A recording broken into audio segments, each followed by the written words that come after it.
Hallo zusammen. Dies ist ein kostenloser Leitfaden zur ökologischen Schädlingsbekämpfung. Natürlicher Anbau ist nicht nur ein Trend, es ist eine Lebensweise, die unsere Gesundheit, die Umwelt und den Geldbeutel schützt. Chemische Pestizide können bis zu 500 Euro pro Jahr für einen durchschnittlichen Garten kosten, während natürliche Methoden fast nichts kosten, weil wir einfach das verwenden, was wir schon zu Hause haben. Deshalb sind wir hier, um mit euch kostenlose natürliche Tipps zum Anbau und Schutz eurer Pflanzen im Garten zu teilen. Wenn euch das gefällt und ihr diese Idee unterstützt, dann liket bitte dieses Video und teilt es mit euren Freunden auf Social Media. Hier sind ein paar Fakten, die euch überraschen könnten. 80% der Schädlinge lassen sich mit natürlichen Methoden bekämpfen. Natürlich behandelte Pflanzen sind 60% widerstandsfähiger gegen Krankheiten. Chemische Mittel zerstören 90% der nützlichen Insekten. Was, wenn ich euch sage, dass ihr Schädlinge komplett aus eurem Garten verbannen könnt, und zwar mit Dingen, die ihr bereits in eurer Küche habt? Heute zeige ich euch die Geheimformel, die die erfolgreichsten Gärtner in unserer Region verwenden, und das für weniger als eine Tasse Kaffee.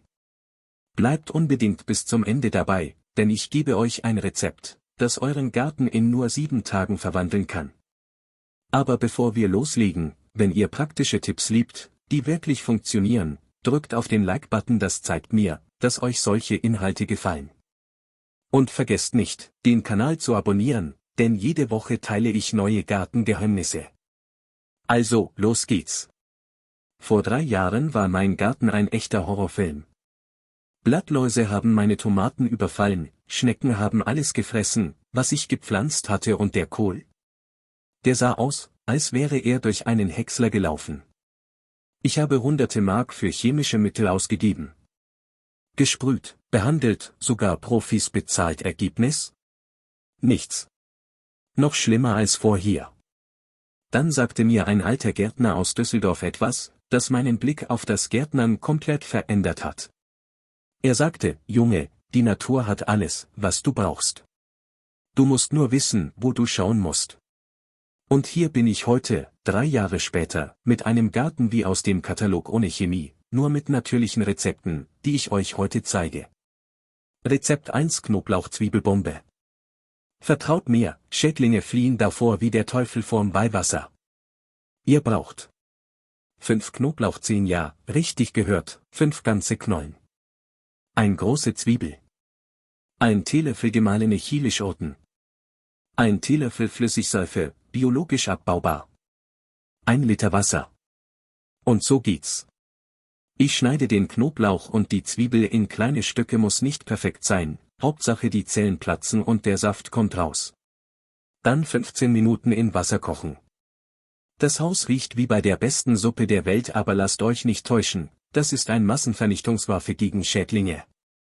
Nach dem Abkühlen abseihen, Seife und Chili hinzufügen. Die Seife sorgt dafür, dass die Mischung an den Blättern haftet, und die Chili sagt ganz klar: hier wird nicht gefressen. Ein Tipp: nie in der Sonne sprühen. Am besten am frühen Morgen oder späten Abend. Warum? Stellt euch vor, ihr seid ein Insekt und jemand gießt euch brennendes Chili in der Sonne über, ihr würdet verbrennen. Rezept 2: Backpulvermagie. Dieser Trick ist so einfach, dass man es kaum glauben kann, und doch funktioniert er. Ihr braucht 1 Teelöffel Backpulver, Natron, das ganz normale aus der Küche. 1 halber Teelöffel Flüssigseife.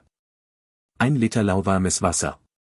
Zuerst das Natron in etwas warmem Wasser auflösen, dann den Rest des Wassers und die Seife dazugeben, fertig. 5 Minuten Arbeit und die Wirkung wie vom teuersten Pflanzenschutzmittel. Diese Mischung ist fantastisch gegen Pilzkrankheiten, Mehltau, Schwarzflicken, Gauschimmel, alles verschwindet wie von Zauberhand. Das Natron verändert den pH-Wert auf der Blattoberfläche und Pilze können in so einem Umfeld nicht überleben. Letztes Jahr war mein Kürbis komplett weiß vor Mehltau. Ich habe ihn 3-mal pro Woche mit dieser Mischung behandelt und nach 2 Wochen war er grüner als je zuvor. Die Nachbarn dachten, ich hätte ihn ausgetauscht. Wann und wie behandeln? Timing ist alles im Garten. Behandelt am besten frühmorgens, wenn kein Wind weht, oder spätabends, wenn es kühler wird. Nie bei Regen, das ist verschwendete Zeit und Geld. Nie bei starker Sonne, das kann die Pflanzen verbrennen. Nie bei starkem Wind, sonst landet das Mittel beim Nachbarn statt auf euren Pflanzen.